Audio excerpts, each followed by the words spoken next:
damos seguimiento a este caso que sin duda ha marcado no solamente la comunidad de Herrera, sino a todo el país. El fiscal Edward López de Santo Domingo Oeste nos arroja luz. Bienvenido, doctor. Gracias por estar con nosotros.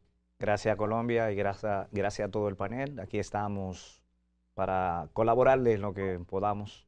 Doctor Billy. Magistrado, bienvenido a una nueva mañana.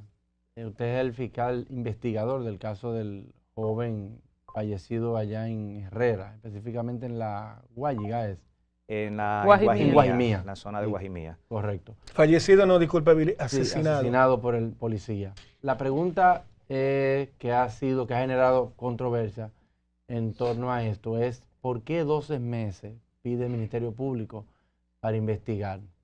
Sí. De entrada, buenos días nuevamente y a todo el público televidente. Yo soy fiscal titular interino de Santo Domingo Oeste del Distrito Judicial, que está compuesto por Pedro Brán, Los Algarrizos y la zona de Santo Domingo Oeste como municipio cabecera de ese distrito judicial. Hay una fiscal investigadora que está a cargo de la investigación, valga la redundancia, que es la magistrada Angelina Vicioso, y es quien lleva todo el proceso de la investigación.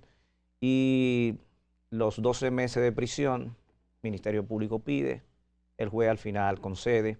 Se hizo este pedimento dada la complejidad de la investigación que se tiene a mano, hay que hacer levantamientos de video en la zona, porque lo que puede parecer claro en los videos que se han hecho públicos, hay que seguir recolectando pruebas, verificar cuál fue la conducta de los demás miembros de esa unidad policial, para entonces poder presentar una acusación que no tenga ningún motivo para que no sea exitosa.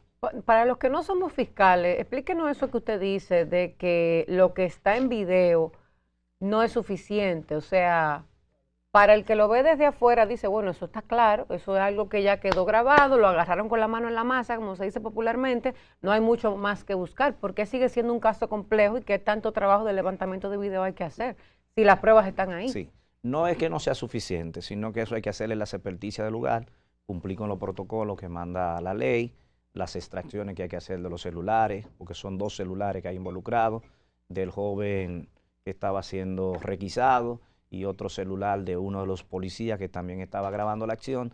Todos esos 2 celulares hay que mandarlo a hacer la extracción con las autorizaciones judiciales del lugar y seguir recolectando pruebas que nunca están de más. Magistrado, se habla de que en la escena de los hechos hay una voz que ordena el disparo. ¿Eso es parte de lo que hay que investigar? No se escucha ninguna voz. No se escucha ninguna. Un número que dice, número 19, algo así. Fue lamentablemente una decisión deliberada de ese cabo de la policía, que no hay forma humana ni jurídica de justificarla. Fue una acción individual de él y por eso hoy en día está bajo arresto de prisión preventiva. Perfecto. El general Guillermo Guzmán Fermín estaba sentado en esa silla hace unos minutos y le hicimos la pregunta de este caso y él mencionó que nuestros agentes de la policía no están debidamente equipados con los instrumentos que se supone que se deben utilizar dependiendo de cada situación. Por ejemplo, él mencionaba que la macana es lo primero que deben utilizar, sino gas pimienta, sino el famoso taser y de último entonces el arma. ¿Qué usted entiende que debió ser el accionar correcto de este cabo en este caso? Bueno, no soy policía, ni instructor tampoco de la policía, pero todos sabemos que con la reforma que se está llevando a cabo, se habla de lo que es el cinturón multipropósito, que casi todos los policías lo tienen, o sea, que donde tienen todas esas herramientas, y vuelvo y les repito, lamentablemente fue una mala decisión de ese cabo de la policía, porque incluso se escucha en el video que otro miembro de esa patrulla le dice, sí, Garra, vamos a subir el motor, y no se entiende el por qué él se apartó del protocolo que indica en ese momento cómo actuar. Magistrado, para actualizar a nuestra audiencia, tentativamente está en un proceso de investigación. ¿Cuál es hasta el momento la calificación jurídica que pesa sobre el cabo y expectativa en caso de haber un juicio de fondo, la posible pena a imponer o la pena que solicita el Ministerio Público? Estamos hablando de un homicidio voluntario y esto conlleva una pena máxima de 20 años y eso es justamente a lo que él se expone. Wow. a esa pena de 20 años, y eso es prácticamente seguro que de que va a ser condenado, va a ser condenado. ¿Y a qué cárcel va? Actualmente está en la cárcel de La Parra. Pero digo yo, cuando sea condenado, va a una cárcel del sistema. Y le hago esta pregunta porque mucha gente entiende que los miembros de la policía, cuando cometen un crimen, tienen un tratamiento especial por ser o haber sido miembro de la policía. ¿Esto es un mito o una realidad? Lo que sucede es que en casos anteriores se ha enviado a la cárcel de operaciones especiales, que no nació como una cárcel como tal, sino que era un campamento de entrenamiento para la policía, pero comenzó a dársele un uso de una cárcel que, déjeme decirle, que no tiene ningún tipo de comodidad. Yo que he visitado, que está en mi jurisdicción, operaciones especiales, no tiene ningún tipo de comodidad que no sea única y exclusivamente que la estaba manejando la Policía Nacional, cosa que no es así. O sea que más cómodo puede estar una persona que se ve involucrada en un hecho que conlleve prisión preventiva en La Parra que en operaciones especiales. Fiscal, ¿ustedes al interior de la Fiscalía van de alguna manera monitoreando algún tipo de indicador, este tipo de temas de delitos o crímenes o asesinatos por parte de las fuerzas policiales a civiles? ¿Ha decrecido? ¿Ha crecido? ¿Hay un patrón en República Dominicana? ¿Hay alguna manera de evitarlo? ¿Ustedes tienen conversaciones con la jefatura de la Policía Nacional? ¿Cuál es la función de ustedes al interior como para luchar contra este tipo de situación? Sí.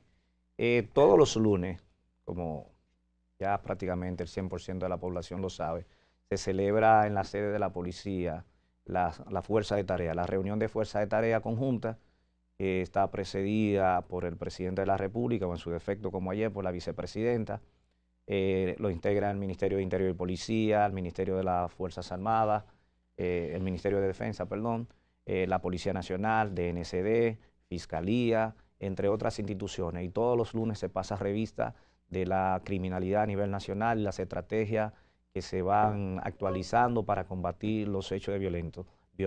Lamentablemente estamos viviendo en una sociedad que se está desplazando demasiado hacia la violencia.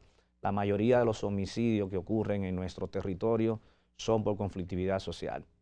Ayer un cura decía, un señor, no recuerdo el apellido, que las comunidades le están ganando a los delincuentes en los homicidios. Cada día son menos homicidios por delincuencia y más homicidios por conflicto entre particulares, por conflicto social. Y lamentablemente de ahí no se escapan nuestras instituciones. Cada vez que sucede un hecho en nuestro territorio de una acción legal, esos enfrentamientos que se dan en contra de la policía, donde muere una persona, pues nosotros le damos el mismo trato de investigar que ciertamente se trató de un enfrentamiento y no de un homicidio voluntario. Pero eso estoy hablando específicamente de nuestro territorio. Magistrado, de toda la descripción que usted hace, está claro que usted no tiene a cargo en lo personal la investigación, sino otra magistrada que está bajo su supervisión. Correcto. Sin embargo, usted habló de las cámaras, de los móviles que estaban presentes, pero ¿no tiene la policía también los que estaban ahí, cámaras corporales? El es body decir, cam. una cantidad de cámaras que son pruebas, como ya usted lo dijo, de quién cometió el hecho. Usted está muy seguro de quién lo cometió, seguro lo conoce por las pruebas que tienen. Entonces, ¿por qué, vuelvo a la pregunta primigenia de Billy, por qué hay que esperar un año para una investigación donde prácticamente, aparentemente, está todo dicho?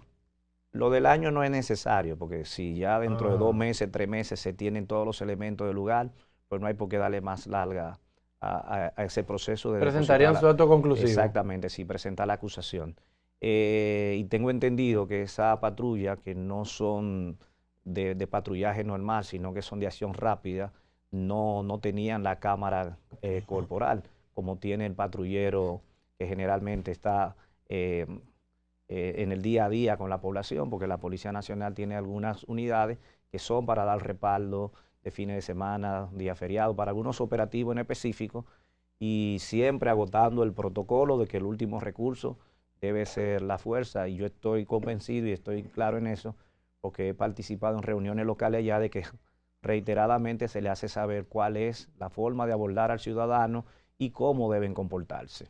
Magistrado, dentro de la investigación está previsto investigar, valga la redundancia, si ese cabo tenía antecedentes, porque se dice, he visto en la noticia que tenía antecedentes, que había tenido incluso hasta 2 suspensiones dentro de la fuerza policial. ¿Es cierto?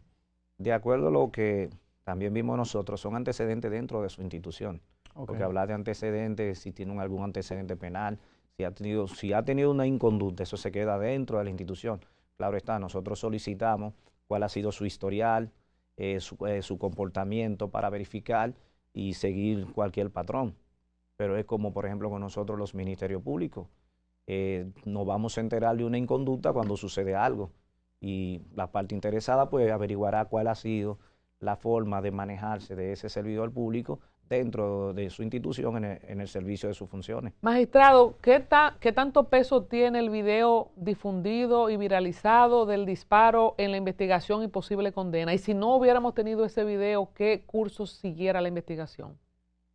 De atrás para adelante, de no haber tenido el video, pues obligatoriamente Fiscalía iba a tener que hacer un descenso, entrevistar a todas las personas posibles, verificar, hacer un levantamiento de cámara en la zona, porque hoy en día donde menos uno cree, aparece una cámara o aparece un celular grabando o un vecino tiene una cámara de seguridad, que en un bombillo, que en una esquina, se hace todo ese levantamiento de evidencia y de entrevista a los ciudadanos y la parte del video, claro que sí, que pieza fundamental, tanto ese, como le dije al principio, como el que grabó el mismo miembro de la policía, porque ahí se van desarrollando, se ve cómo se desarrolla todo y el desenlace fatal que tuvo esa mala decisión de ese cabo con la vida de Darling. ¿Y qué tantas estadísticas usted podría tener quizás a la mano ahora de policías involucrados? Porque la gente cree como que los policías no son procesados, investigados, juzgados, condenados. Ahí no sé si ustedes comparten esta idea que yo tengo, como que la gente cree que es licencia para matar, pero estamos frente a un fiscal que lleva el caso del cabo Francisco Montero, ¿verdad? Se llama. ¿Qué tantas estadísticas usted tiene a mano? Cada vez que se comete un delito, comete una falta a un miembro de la policía y llega, hablando de nuestra jurisdicción, y llega a nuestra jurisdicción, pues se agotan los protocolos del lugar y se hacen los sometimientos. Hay algunos casos que se hacen virales, como se dice actualmente, y por eso la población tiene más contacto con ellos. Yo no sé si ustedes recuerdan un caso de un jovencito autista, adolescente de 17 años, que fue agredido hace unos años por un miembro de la policía y se logró identificar. Esa persona fue condenada a 5 años, ese miembro de la policía, por esa agresión. Entre otros policías que han tenido situaciones que se han apartado de la directriz que le da su institución y han sido sometidos. Sin importar la gravedad del hecho, siempre se someten y lo que sucede es que al no ser viral, pues muchas veces la población no le da seguimiento. ¿Usted entiende que estos casos, de alguna manera, los que sí se viralizan, como usted dice, lo que la población en general sí consume, y por ende el mismo cuerpo policial de cualquier jurisdicción se entera de lo que está pasando? ¿Usted cree que esto sirve de alguna manera como ejemplo y hace que los mismos oficiales o policías piensen 2 veces antes de actuar o no? Debe servir como un parámetro de las cosas que no se deben hacer. Y le digo desde la experiencia que día tras día, semana tras semana, se hacen reuniones en conjunta, Ministerio Público, Policía, en los diferentes territorios, y siempre es de las cosas que se le hace saber al miembro de la policía, cómo actuar con el civil, cómo actuar con la persona de la población, cómo abordarlo, porque el mismo abordaje que yo tenga con uno de ustedes, pues me abre camino para un desenvolvimiento mucho mejor. Fiscal, hay un tema que me preocupa como ciudadano y voy en línea con la pregunta de Colombia. En toda institución debería haber, si hay un patrón o un comportamiento por parte de una institución y vemos que se repite gradualmente, aparte de estas reuniones, lo que quiero entender o saber es si ustedes, entendiendo esta estadística, teniendo la información, están tratando de ver cómo prever que no se vuelva a repetir o simplemente se intercambian información. Como le dije. Porque lo que no veo es nada preventivo. Recuérdense que yo estoy hablando desde el punto de vista como Ministerio Público. Ya habría que preguntarle a Diego o al director de la policía qué están haciendo internamente. Pero ustedes nos dan recomendaciones a la Policía Nacional, a eso me refiero. Por eso lo hacemos. El viernes pasado, por ejemplo, estuvimos reunidos en Los Alcarrizos en lo que se llama Z8, en la dirección de la policía, donde está el general Eddie Pérez, que es el director regional. Y ahí conversamos con cada uno de los comandantes, recordando cómo debemos actuar y cómo debemos trabajar con la población, que estamos para servirle y protegerle, no para dañarle. Y que una mala actuación de un miembro no debe empañar las buenas actuaciones que deben tener todos los otros. Ya internamente, cada institución tiene que velar por el correcto desenvolvimiento de sus miembros, y yo le hablo desde la experiencia que sé que se hace permanentemente. Y estamos hablando de una institución que tiene alrededor de 46,000 miembros y que está en medio de una reforma, y que necesitamos que esa reforma llegue, y que también necesitamos que conjuntamente con esa reforma pues se vayan trabajando en los diferentes sectores para que también la población asimile esa reforma y asimile un nuevo comportamiento de cada uno de los miembros de la policía.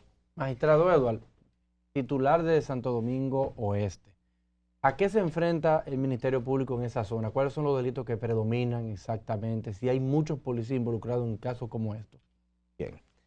Santo Domingo Oeste, que tiene una población de más de 1 millón de personas, los 3 municipios, aunque el censo no nos lo reconoció así, pero cada día va más en crecimiento, porque como le dije, está Pedro Brán con La Cuava, La Guayiga, solamente La Guayiga con el residencial Pablo Mella, que tiene miles de apartamentos, cada día crece más. Lo mismo está sucediendo Los Alcarrizos con el plan Mi Vivienda Feliz, cada día se habla un proyecto nuevo y diferentes residenciales que se van creando, y el municipio cabecera de Santo Domingo Oeste. Hace 2 años y algo atrás, nosotros teníamos la tasa de homicidio prácticamente por encima de 20. Esto es la cantidad de homicidios por cada 100,000 habitantes. Hoy en día, al día de ayer, nuestra tasa de homicidio está en 5.1. ¿Era 20? Sí, era 20. Eso fue antes de entrar a la Fuerza de Tarea, porque la Fuerza de Tarea nos ha ayudado a nosotros a consolidar todas las estrategias para poder pacificar nuestra comunidad. Pero no se le da suficiente como promoción a Claro eso, que porque no, la eso iba a población no preguntar. está consciente. Sí, lo que pasa es que Eso iba a decir. como la preside Faride, y Faride, como ustedes hablaban al principio, ha sido muy contundente contra el ruido, contra algunas cosas, pues se enfocan en Faride y no en todas las cosas positivas que se están haciendo. Ahora, pero yo le digo una cosa, fiscal, ni Suiza logró bajar del 20 al 5. Es decir, yo lo encuentro impresionante. Sí, pero estamos hablando de 2 años, y varios en meses. 2 años bajar la tasa de delincuencia y de crimen del 20 al 5. Yo voy en consonancia con lo que dice Yamel. específicamente, ¿verdad? Sí, de muerte, un milagro. de homicidio, porque los parámetros que pone las Naciones Unidas es la cantidad de homicidios por habitante, dentro de lo lógico y lo normal es que no pase de 10, pero un homicidio es mucho. Y ustedes recuerdan que en esa zona nuestra, lamentablemente, hace unos años, ocurrían homicidios claro. Magistrado, a granel. ¿qué es la Fuerza de Tarea? La Fuerza de Tarea es ese trabajo en conjunto, Procuraduría General de la República, DNCD, Policía Nacional, Ministerio de Defensa, Ministerio de Interior y Policía, Poder Ejecutivo. Entonces ahí se trazan las directrices, y cada fiscal titular con su director policial tiene que pararse a exponer todo lo que hizo durante la semana, y la magistrada procuradora entonces verificar aquellos puntos donde hay mejora o donde uno se comprometió para mejorar. Es la reunión de los lunes. De los lunes, en el Palacio de la Policía. en el Palacio de la Policía. Todos los lunes van ahí prácticamente todos los fiscales titulares del país, conjuntamente con los directores policiales, a presentar Por ejemplo, la Santo operatividad de la Domingo semana. Oeste, en sentido general, era una de las zonas de la provincia de Santo Domingo donde se hablaba de mayor cantidad de puntos de droga. Eso usted lo sabe, ¿verdad que Correcto, sí? Sí.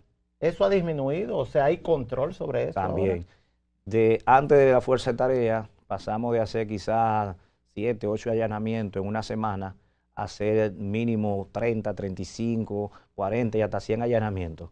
Lo que antes se necesitaba juntar a diferentes instituciones y mucha planificación, gracias a Fuerza de Tarea, esa burocracia ha desaparecido. Fiscal, y esa reunión, nosotros la replicamos también en los diferentes territorios.